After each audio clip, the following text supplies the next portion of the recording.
Ambassador Chen Wei walked through the empty halls of the human embassy on Galactic Station Prime for the last time. Her footsteps echoed in the silence. The walls that once displayed Earth's blue oceans and green forests now showed only bare metal. 3 months had passed since she submitted the withdrawal notice to the Galactic Council. The document was simple and polite.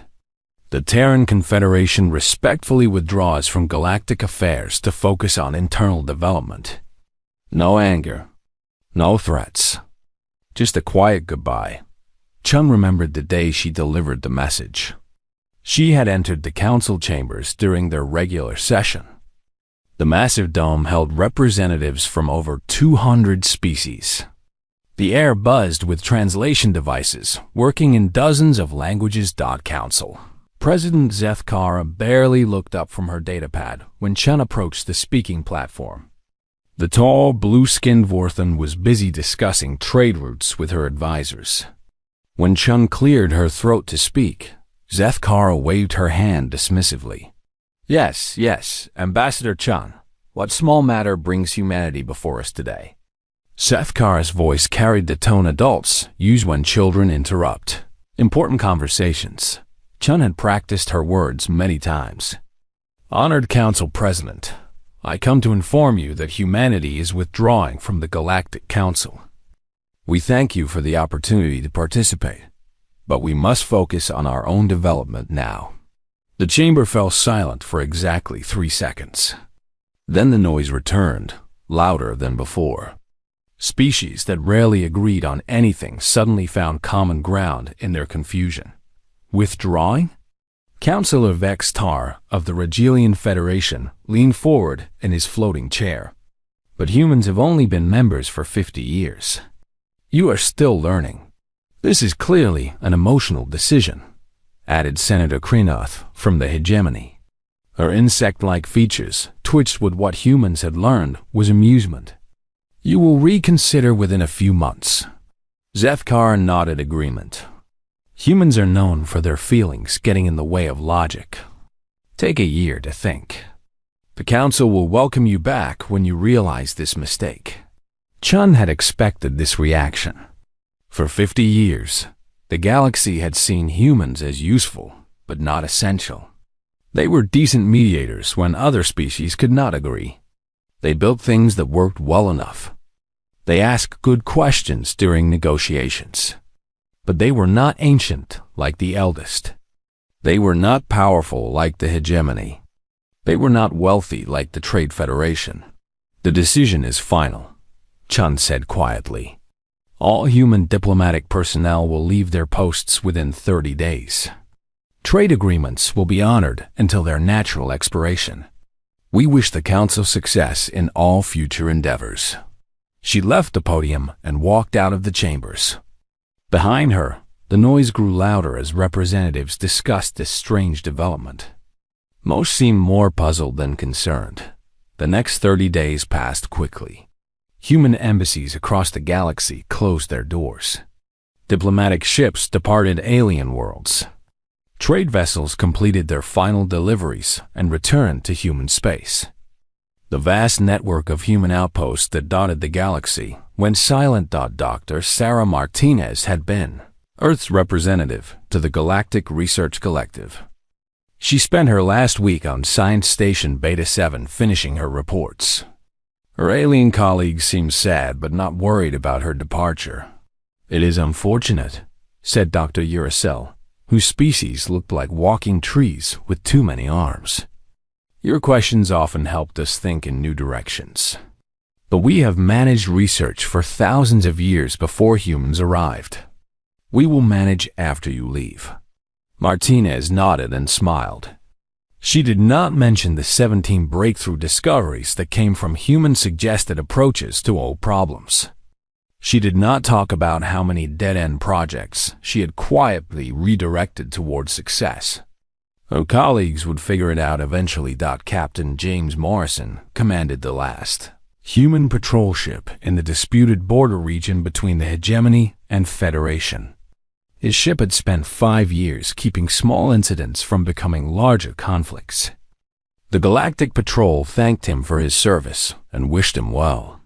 "Your species has been helpful in maintaining peace," Admiral Tholwan told him during the farewell ceremony.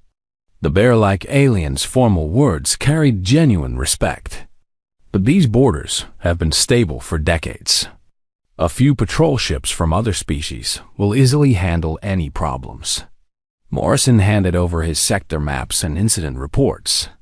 The files contained detailed information about trade route security, early warning systems, and communication protocols. He had spent years building relationships with local merchants and station commanders. His departure meant those relationships ended too. Back on Earth, the withdrawal proceeded smoothly. Government officials worked day and night to process returning diplomats and close foreign operations. The public remained calm. Most humans understood the decision, even if they did not know all the reasons behind it. News broadcasts across the galaxy mentioned humanity's departure briefly. Most reports treated it as a minor story. The headlines focused on more important events like the latest Federation hegemony disagreements and the Outer Rim trade negotiations. Only a few beings paid serious attention to the human withdrawal. Ambassador Velmoth of the Neutral Meditation Worlds noticed that 3 peace negotiations scheduled for the next month would need new venues. The talks had been planned for human facilities, because all parties trusted human. Neutrality. Chief Engineer Corvex of the Trade Federation's Infrastructure Division realized that 17 critical supply routes relied on human-maintained communication relays. Someone would need to take over that maintenance work soon. Financial Analyst Crix of the Banking Consortium discovered that humans had been quietly providing emergency credit during economic crises for the past 20 years. Their withdrawal meant a significant decrease in available capital for struggling systems, but these were small details. The galaxy was vast and ancient. Surely it could manage without one young species that had been around for barely 50 years. On her final day, Ambassador Chen sealed the embassy's main computer and activated the building's automatic systems. The lights dimmed and the doors locked. She picked up her single bag of personal belongings and walked to the transport bay. As her shuttle lifted off from the station, Chen looked back at the massive structure. Thousands of beings from hundreds of worlds lived and worked there.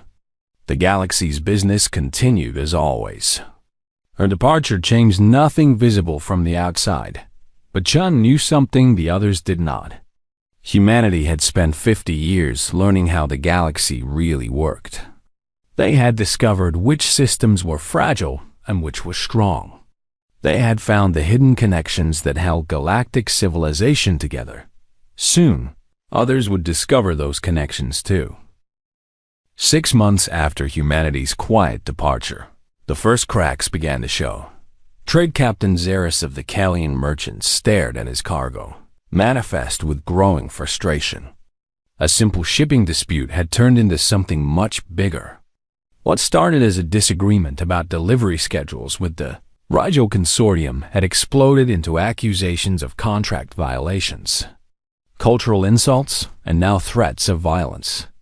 "This is impossible," Xeris muttered to his first officer. "We have shipped to Rigel stations for 30 years. We know their customs. We follow their protocols. How did this become such a mess?" The problem began 2 weeks earlier. A Rigel station master claimed that Kalian ships had violated sacred timing requirements for cargo delivery. The Kalians insisted they followed the same schedule they have used for decades.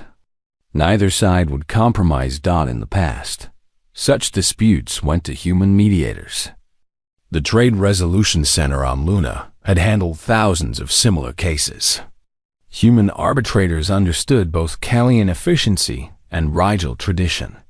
They could find solutions that respected both cultures, but Luna's facilities were closed now. The humans were gone. Instead, the case went to the Galactic Trade Court on Vortham Prime. Chief Magistrate Gikalan had little patience for what he saw as minor cultural differences. His ruling favored neither side and satisfied no one. Both the Kalians and Rigelians left the court feeling cheated. Within days, other members of both trading groups joined the dispute. Kalian merchants refused to deliver to Rigel stations. Rigel corporations canceled contracts with Kalian suppliers. Trade routes that had operated smoothly for generations suddenly became battlefields. The effects spread quickly. 12 star systems depended on goods that moved through Kalian-Rigel trade networks. Medical supplies stopped reaching colony worlds. Industrial equipment sat in warehouses instead of reaching construction sites. Food shipments disappeared from routes that fed millions of beings. Ambassador Velmoth watched the crisis unfold from his office on Meditation Station. As the Council's chief arbitrator, he should have been able to solve this problem quickly. But every attempt at negotiation failed. The parties will not listen to each other, he reported to Council President Zethkar. They demand neutral ground for talks, but they trust no one's neutrality. What about the old procedures? Zethkar asked. We have handled trade disputes for centuries. Velmoth pulled up historical records on his display. The old procedures worked when disputes were small and rare. But we had 47 trade conflicts last month. The human facilities processed most of them automatically. The parties trusted human judgment. The data was troubling. Before humanity joined the galaxy, major trade disputes occurred perhaps once per year. During humanity's 50 years of membership, the average dropped to 0. Now, 6 months after their departure, conflicts erupted weekly. It is not just the mediation, Velmoth continued. The humans provided neutral meeting spaces. Their stations had no political connections, no ancient grudges, no territorial claims. When species met there, they focused on solving problems instead of old grievances. On Science Station Beta 7, Dr. Uracel faced a different but related crisis. The Galactic Research Collective's monthly innovation reports showed disturbing trends. New discoveries had dropped by 34% since humanity left Audit first. Uracel blamed the statistics on measurement errors. But deeper analysis confirmed the decline was real and accelerating. Research teams across the galaxy were struggling to make breakthrough discoveries. The humans were not our most brilliant scientists, admitted Dr. Korvax during an emergency meeting. The crystal-based being sparkled with nervous energy. Their mathematics were adequate. Their experimental methods were standard. But somehow, projects succeeded more often when they participated. Uracel reviewed collaboration records from the past year. The pattern was clear but confusing. Human researchers had not led the most important discoveries, but they had been present for most of them. They asked questions that redirected failing experiments. They suggested combinations of existing knowledge that created new insights. They connected ideas, realized Dr. Venta, whose gas-formed species thought in ways very different from solid beings. We each think within our own mental patterns. Humans could translate concepts between different types of minds. The research crisis was not obvious to outside observers yet. Scientists were proud beings who did not like admitting they needed help. But privately, many were struggling. Projects that should have taken months were taking years. Innovations that once seemed inevitable now felt impossible. Meanwhile, across the galaxy's shipping lanes, a different problem was growing. Captain Tholwan of the Galactic Patrol had noticed increased pirate activity in the outer systems. Small-scale attacks were becoming larger and bolder. Trade vessels that once traveled safely now required armed escorts. The pirates seemed to know exactly where to strike, Tholwan reported to his superiors. They avoid our patrol routes. They hit targets when our ships are furthest away. Their intelligence is too good. Patrol Commander Yuxtel reviewed the incident reports with growing concern. Piracy is increasing in 17 different sectors. These are not random attacks. Someone is coordinating these activities.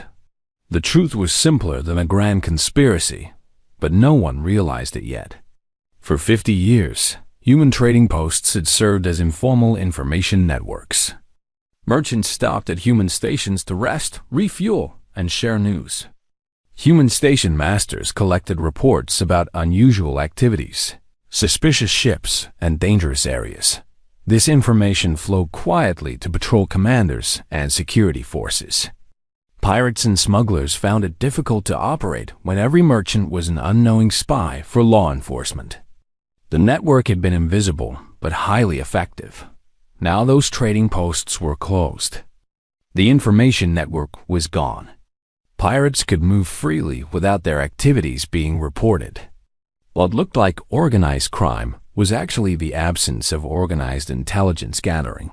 Back in the council chambers, President Zethkar reviewed reports from across the galaxy. The problems seemed unconnected. Trade disputes in one sector, research delays in another, increased piracy in a third. Each issue appeared manageable individually. "These are temporary difficulties," she announced to the council. "Growing pains as we adjust to new circumstances. Ancient civilizations do not depend on one small species for survival." But her private advisors were less confident.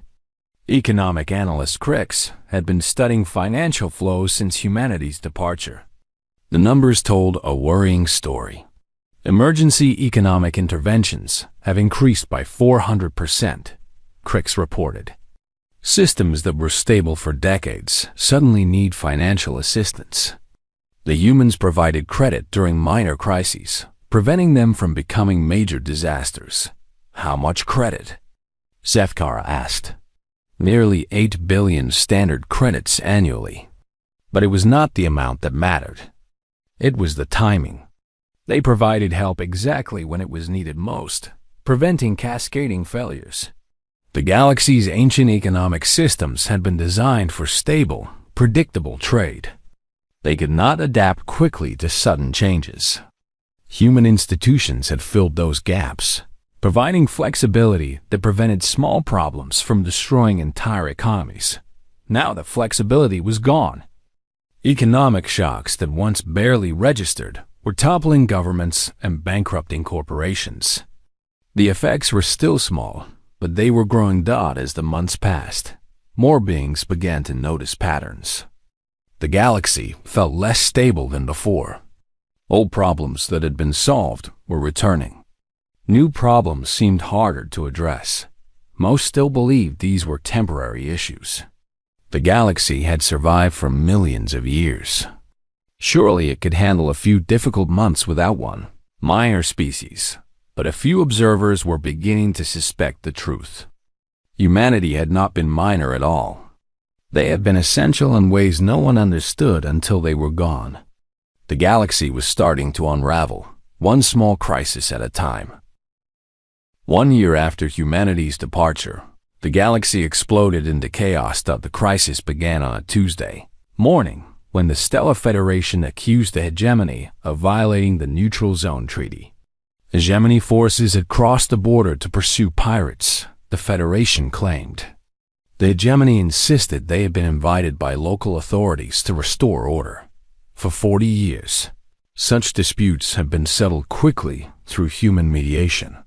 Ambassador Chen Wei's replacement, a dedicated human diplomat named Marcus Torres, had prevented dozens of similar conflicts through patient negotiation.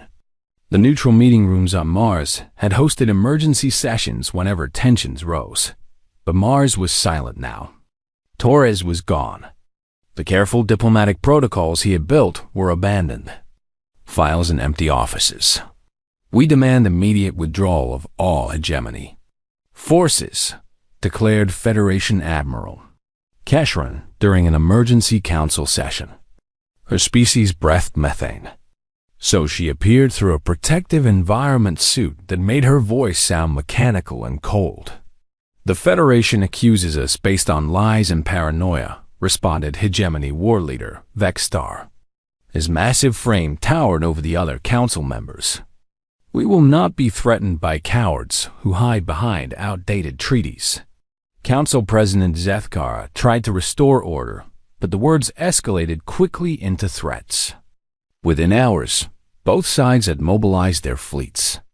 By the end of the week, the Cold War that had simmered for decades erupted into open combat. The first battle occurred in the Kilo system, where Federation patrol ships encountered a hegemony strike force. Neither side had intended to fight, but without neutral mediators to de-escalate the situation, misunderstandings became violence. 3 ships were destroyed before anyone realized what had happened. The fighting spread rapidly. Ancient alliance networks activated as species chose sides. The Outer Rim Coalition joined the Federation. The trade guilds backed the hegemony. Neutral species found themselves forced to pick sides or face economic isolation. While the galaxy's 2 superpowers prepared for war, a second crisis emerged within the Stellar Union itself. The Union was a confederation of 12 species that had worked together for 3 centuries. They had always managed their internal disputes through careful negotiation and compromise. But now those negotiations were failing. The Rigel Confederation accused the Centauri Alliance of illegal mining in disputed territories. The Vegan Republic claimed both groups were violating environmental protection laws. The Alpha Collective demanded new trade agreements that other members considered unfair. Each dispute might have been manageable separately. Together, they created an impossible tangle of competing demands and mutual accusations. Without human mediators to find creative solutions, the Union's member species fell back on legal challenges and economic pressure. The humans understood our different perspectives, explained Senator Antok of the Centauri Alliance during a private conversation with his vegan counterpart. Tok's crystalline form pulsed with frustrated colors. They could translate our concerns into terms other species could accept. Now we speak, but no one truly listens. The third crisis struck the galaxy's infrastructure directly. The quantum communication network that connected civilizations across thousands of light years began experiencing cascading failures. Messages took hours instead of minutes to transmit. Some communications simply disappeared entirely. Chief Engineer Korvax of the Trade Federation had been responsible for network maintenance in 17 sectors. He had always relied on human technical assistance for the most complex problems. Human engineers seemed to understand the network's deeper patterns in ways other species did not. "The quantum resonance matrices are destabilizing," Korvax reported to his supervisors. "We are implementing standard repair protocols, but the failures are spreading faster than we can fix them." The communication breakdowns made every other crisis worse. Military commanders could not coordinate their forces effectively. Diplomats trying to arrange peace talks found their messages delayed or lost. Economic systems that depended on instant information exchange began to collapse. Captain Thol 1 of the Galactic Patrol discovered the true scope of the galaxy's problems while investigating increased piracy in the frontier zones. What he found shocked him. The pirates were not just better organized than before. They seemed to know exactly where patrol ships would be at any given time. They struck supply convoys with perfect timing. They avoided detection with impossible accuracy. "Someone is providing them with our operational schedules," Thol-1 reported to Patrol Command. "They know our patrol routes better than we do." But investigation revealed no traitors or security breaches. The truth was far more disturbing. For 50 years, human trading posts had served as an early warning system against criminal activity. Human merchants had reported suspicious ships and unusual movements as part of their normal operations. Thol-1 found the old intelligence reports in abandoned human files. Thousands of routine observations from human traders had been compiled into threat assessments. Patrol routes have been planned based on this information. Criminal organizations have been tracked through data that seemed meaningless individually, but revealed clear patterns when combined. The humans were not just traitors, Thul-1 realized. They were our eyes and ears across the galaxy. Every human ship, every human station, every human merchant was an intelligence asset. They prevented crimes by seeing them before they happened. Now that network was gone. Pirates operated freely because no one was watching them. Criminal organizations expanded because no one was tracking them. The galaxy's law enforcement had been blinded without realizing it, depended on human observation.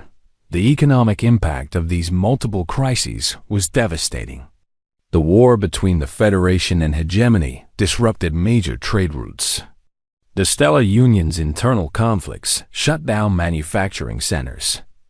Communication failures prevented financial transactions. Piracy made shipping dangerous and expensive. Analyst Crix presented increasingly desperate reports to the Council. Economic output has dropped by 23% in the past 6 months. Unemployment is rising on 37 worlds. Food shortages are developing in the Outer Rim. If these trends continue, we will face civilizational collapse within 2 years. The galaxy's ancient economic systems could not adapt to such rapid change. They had been designed for stability and predictability. When disrupted, they failed catastrophically. The careful economic management that humans had provided was revealed to be essential, not optional. President Zethkara called emergency council sessions almost daily, but every meeting ended in deadlock. Species that had cooperated for centuries now viewed each other with suspicion. Old grudges resurfaced as trust disappeared. The council itself began to fragment as members chose sides in the growing conflicts. We need human mediation, Ambassador Volmuth finally admitted during one particularly heated session. We have forgotten how to talk to each other without their help. The humans are gone by their own choice, Zethkara replied coldly. We are ancient civilizations. We can solve our own problems. But privately, she was beginning to doubt that confidence.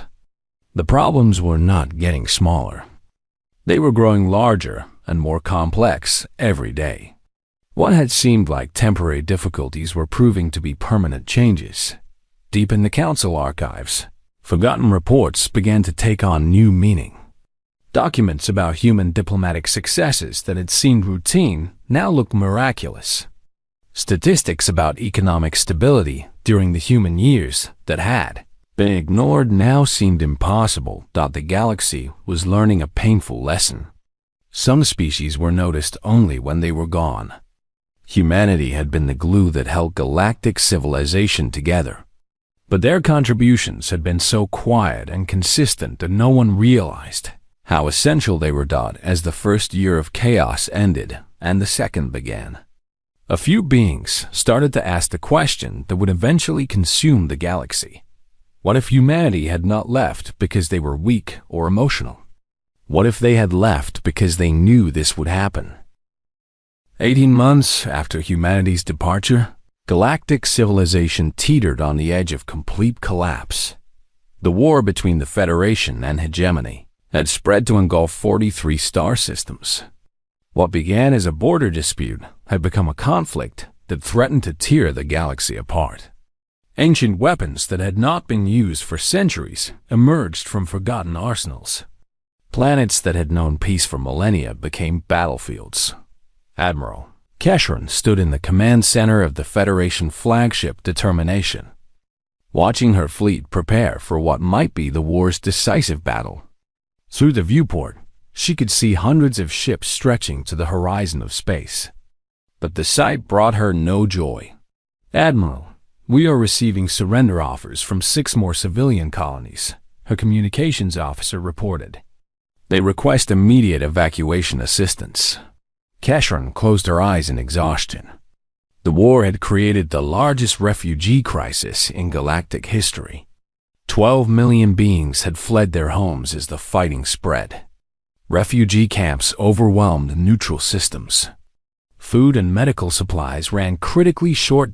In the old days, human organizations had coordinated refugee assistance. The Terran Relief Agency had managed logistics across multiple species and cultures. They had understood which groups could be housed together safely and which needed to be kept apart. They had arranged transportation, provided translation services, and helped refugees find new homes. Now, refugee management felt a species that had no experience with such massive humanitarian crises. Different alien groups had different environmental needs. Some breathed oxygen, others methane. Some needed high gravity, others low. Cultural conflicts erupted in overcrowded camps as stressed beings lashed out at unfamiliar neighbors. The Vegan Republic has closed its borders to all refugees, the communications officer continued. They cite environmental concerns. Kasher nodded grimly. She could not blame them. Every system was overwhelmed. Every world faced impossible choices. The galaxy's infrastructure for handling emergencies had depended heavily on human coordination, and that infrastructure was gone. Meanwhile, the Stellar Union had effectively ceased to exist. The Confederation of 12 species had dissolved into mutual accusations and economic warfare. Trade agreements that had stood for centuries were abandoned. Border disputes that had been settled peacefully for generations exploded into armed conflicts. Senator Matak floated in the emergency assembly on Centauri Prime, his crystalline form dim with despair. Representatives from only 4 Union species had bothered to attend.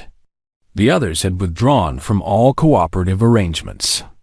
We cannot even agree on basic resource sharing, Matak announced to the nearly empty chamber. The Vegan Republic accuses us of water theft. The Alpha Collective claims we are hiding mining data. The Rigel Confederation threatens to seize our transport ships. The Union's collapse had particularly devastating effects on scientific research. Multi-species projects that had taken decades to organize fell apart as funding disappeared, and researchers were recalled to their home worlds. The galaxy's largest scientific institutions shut down as political conflicts made cooperation impossible. Dr. Uracell watched teams of researchers pack up their equipment and leave Science Station. Beta 7. Projects that were months away from breakthrough. Discoveries were abandoned. Experimental data collected over years was lost as research groups dissolved. 40 years of collaborative work, Uracell said to Dr. Korvax as they sealed the last laboratory. We were so close to understanding quantum consciousness. Now the research will probably never be completed. The scientific decline had immediate practical effects. New technologies that might have solved current crises would never be developed. Medical advances that could have saved lives remained undiscovered. The galaxy's technological progress, which had accelerated dramatically during humanity's membership, ground to a halt, but the most serious crisis was invisible to most beings. The galaxy's quantum communication network, which connected civilizations across vast distances, was failing catastrophically.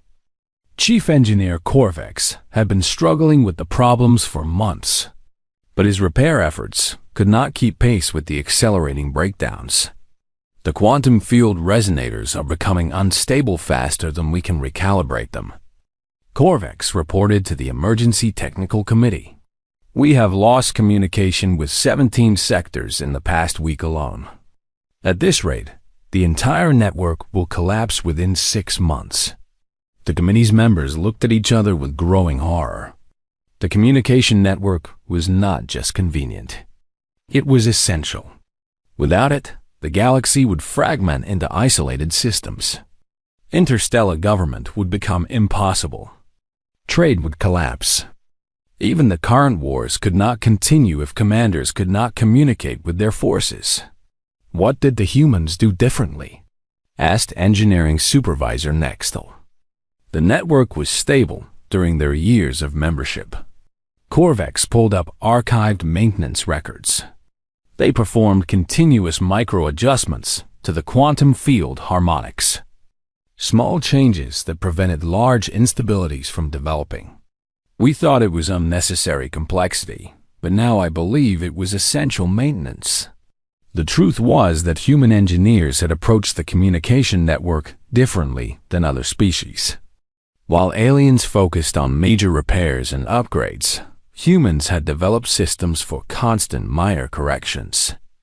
They had prevented problems instead of fixing them after they occurred. They understood something about entropy that we missed, Corvex realized. The quantum fields naturally drift toward instability. The humans compensated for that drift continuously. Without their constant adjustments, the system is falling apart. As the communication network deteriorated, the galaxy's other problems became worse. Military forces lost contact with their commands. Diplomatic efforts collapsed when negotiators could not reach each other. Economic systems that required instant information exchange began shutting down. Council. President Zitkara sat in her private office, reviewing reports that painted an increasingly desperate picture. The Galactic Council itself was falling apart as member species withdrew or simply stopped participating. Sessions were canceled due to lack of attendance. Emergency resolutions failed because not enough representatives could be contacted to vote. How did we not see this coming? She asked her chief advisor, Velmoth. Because we did not understand what humans actually did, Velmoth replied. He had spent weeks studying historical records, trying to understand how the galaxy had functioned during humanity's membership. We thought they were junior partners who helped with minor tasks, but they were actually managing the systems that held our civilization together. Velmoth showed her a data analysis he had prepared. Look at these statistics. During humanity's membership, major interstellar conflicts dropped by 92%. Economic crises decreased by 88%. Scientific breakthroughs increased by 400%. Communication network downtime was virtually eliminated. Correlation is not causation, Zethkar protested, but her words lacked conviction. Then explain this, Velmoth continued. Every single improvement reversed within 6 months of humanity's departure. Wars returned. Economic systems failed. Scientific progress stopped. Infrastructure collapsed. Either this is the most remarkable coincidence in galactic history, or humans were essential to our civilization in ways we never understood. The evidence was overwhelming. Humanity had not been junior partners or helpful assistants. They had been the immune system of galactic civilization, preventing problems before they became crises, solving conflicts before they became wars, maintaining systems before they broke down. They were not our mediators, Velmoth concluded. They were our problem solvers. They were not our assistants. They were our foundation. In desperation, the Council authorized a mission to contact human leadership.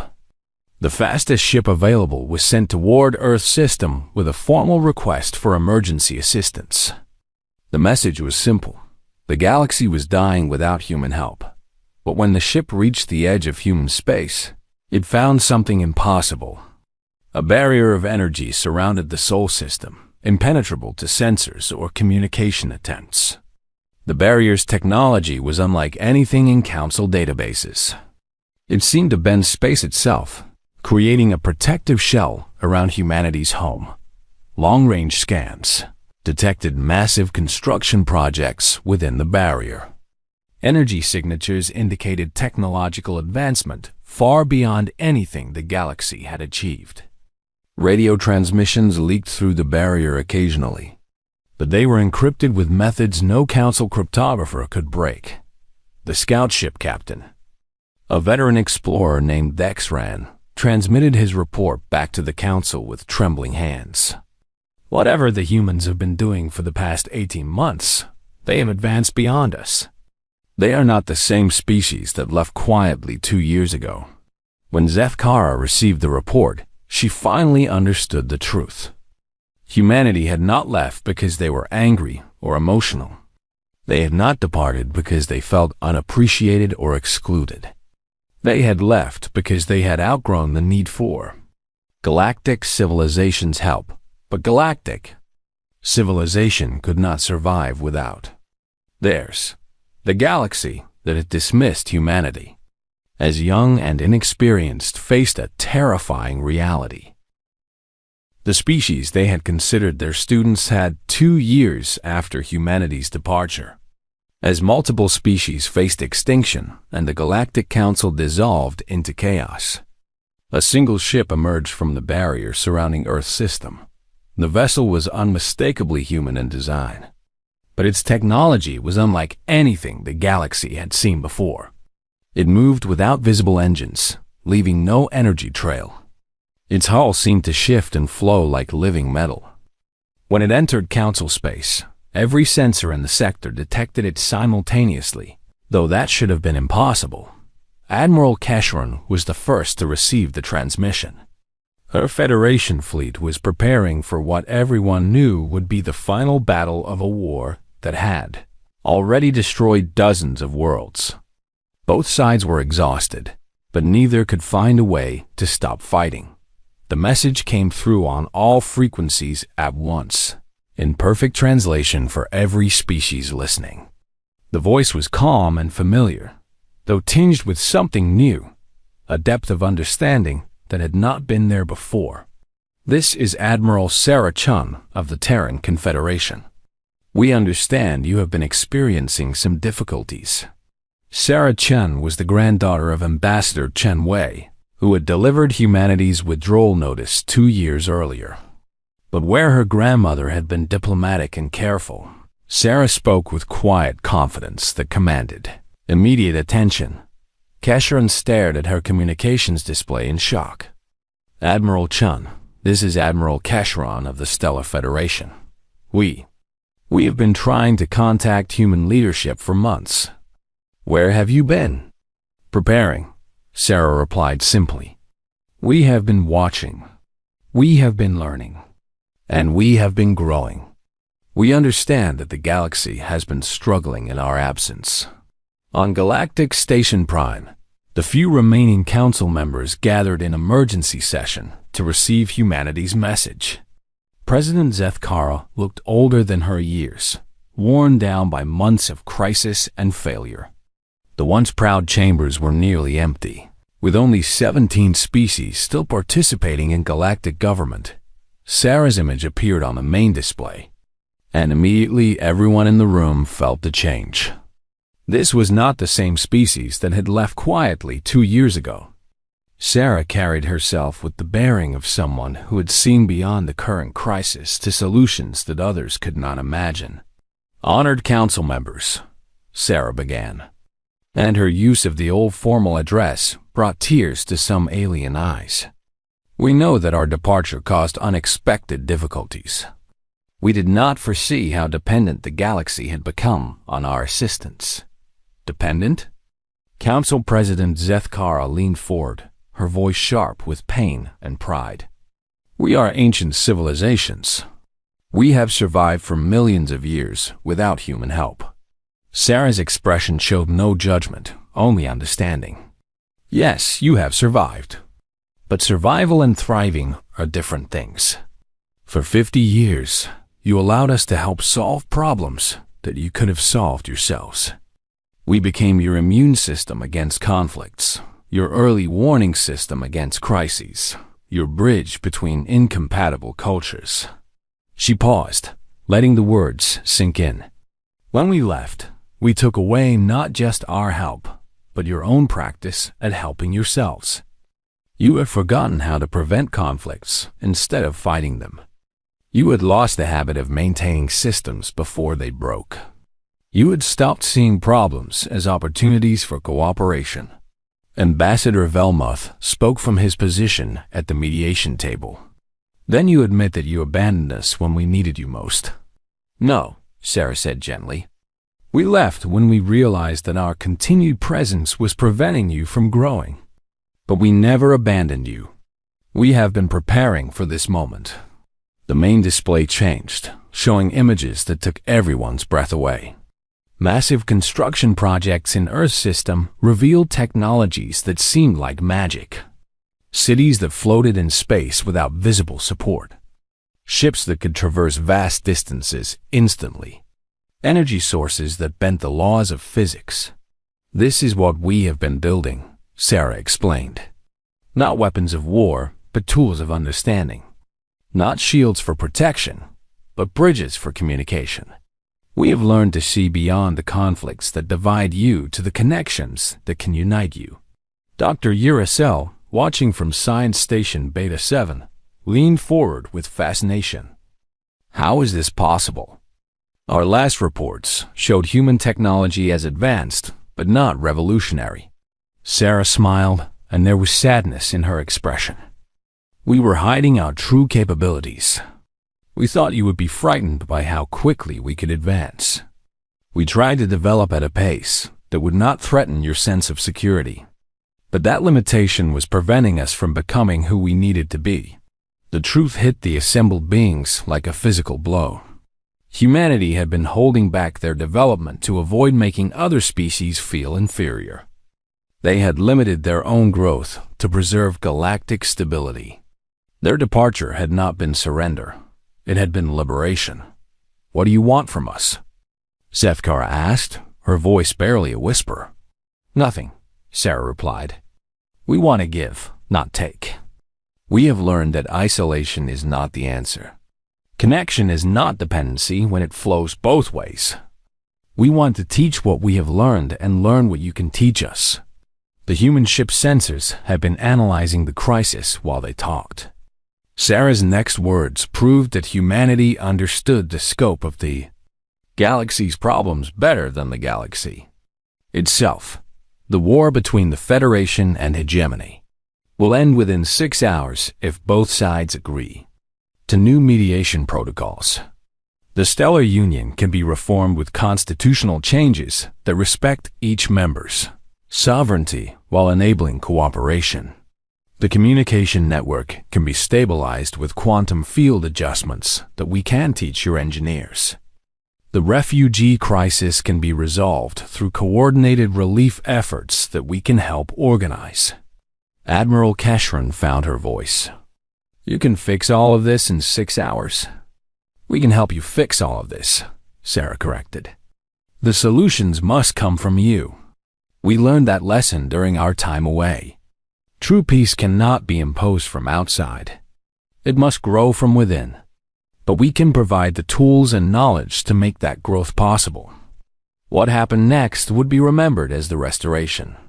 Human ships appeared throughout the galaxy, not as conquerors or saviors, but as teachers and guides. They brought technologies that seemed miraculous, but could be understood and replicated by other species. They provided communication devices that allowed perfect translation between any cultures. They offered conflict resolution methods that helped species understand each other's deepest motivations. They shared scientific techniques that accelerated research while respecting each species' unique approaches to knowledge. Most importantly, they taught the galaxy how to maintain itself. Human engineers showed alien technicians how to prevent system failures instead of repairing them. Human diplomats demonstrated how to recognize potential conflicts before they became violent. Human scientists shared methods for cooperative research that enhanced rather than replaced individual species' capabilities. The process was not immediate or easy. Trust had to be rebuilt. Systems had to be redesigned. Old habits of competition and suspicion had to be replaced with new patterns of cooperation and understanding. But within 1 year, the galaxy was not just stable again. It was more stable than it had ever been. The species that had nearly destroyed each other became partners in building something better. Wars ended not in victory or defeat, but in understanding. The Galactic Council was reformed with new principles that humanity helped design. Instead of ancient species ruling over younger ones, all cultures participated as equals. Instead of managing crises after they occurred, the new system prevented problems before they started. Sarah Chun became the first human ambassador to the renewed council. But her role was different from her grandmother's. She was not a representative seeking acceptance for her species. She was a teacher helping others learn to solve their own problems. In her first address to the Reformed Council, Sarah spoke words that would be remembered for generations. We learned during our time away that true strength comes not from independence, but from knowing when to stand alone and when to stand together. We are not your guardians or your masters. We are your partners in building a galaxy where every species can grow to become the best version of themselves. The galaxy that had dismissed humanity as young and inexperienced to learn to see them as wise guides. The species that had been considered helpful but not essential became the foundation for a new form of civilization. But the most important lesson was not about humanity's value.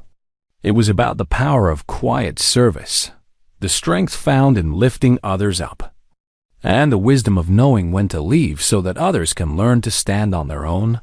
The galaxy discovered that sometimes the most important members of a community are those who work in the background, solving problems that others never see. And sometimes the greatest gift you can give is to step away, not in anger or disappointment, but in love and faith that others will find their own way to wisdom when humanity returned. They brought not just solutions to current problems, but the knowledge of how to prevent future ones. They offered not just help, but the tools to help each other. The galaxy learned to thrive not because humanity fixed their problems, but because humanity taught them how to fix problems themselves.